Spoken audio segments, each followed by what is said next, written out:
পৃথিবীতে যদি আমাদের কোনো শত্রু দেশ থাকে, বাংলাদেশের যদি কোনো শত্রু থাকে, সেটা হচ্ছে একমাত্র ইন্ডিয়া।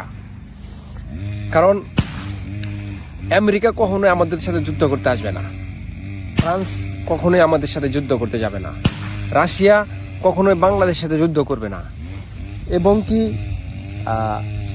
ওই ইতালি বলেন, জার্মান বলেন, অন্য অন্য দেশ বলেন, চায়না বলেন, এরা কখনোই আমাদের সাথে যুদ্ধ করতে আসবে না।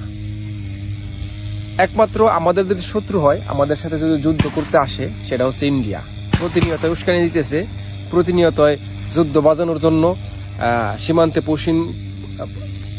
সীমান্তে ভারতীয় নাগরিকদের জোর করে বাংলাদেশে মুসলমানদেরকে পাঠাই দেওয়ার চেষ্টা করতেছে।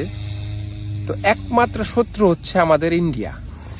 ইন্ডিয়া যারা যারা ইন্ডিয়াকে শত্রু মনে করে, আমি মনে করি বাংলাদেশের, তারা হচ্ছে প্রকৃত বাংলাদেশি, প্রকৃত বাংলাদেশের নাগরিক, এবং তারা দেশের সার্বভৌম রক্ষার ক্ষেত্রে সবসময় প্রস্তুত।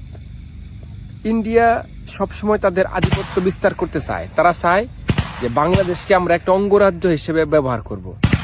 যেমন রাজস্থান, গুজরাট, কেরালা, এরকম অঙ্গরাজ্যগুলা এরকমভাবে আমরা ব্যবহার করব। যেমন নেপালকে পুতুলের মতো করে নাচায়। তো বাংলাদেশ আসলে ওই জাতি না ভাই, তোমাদের মতো গোবর খাওয়া জাতি না বাংলাদেশি। বাংলাদেশের মানুষ, তোমরা খাও গরুর ঘু, গরুর গোবর, তোমরা খাও গরুর মুদ, আর আমরা সেই গরুর গোস খাই, নলি পায়া খাই, ঠিক আছে, হাড় খাই। অতএব তোমাদের মতো আমাদের মাথায় এত গোবর না। আমাদেরকে দাস হিসেবে ব্যবহার করতে গেলে আবার জন্ম নিয়ে আসতে হইব।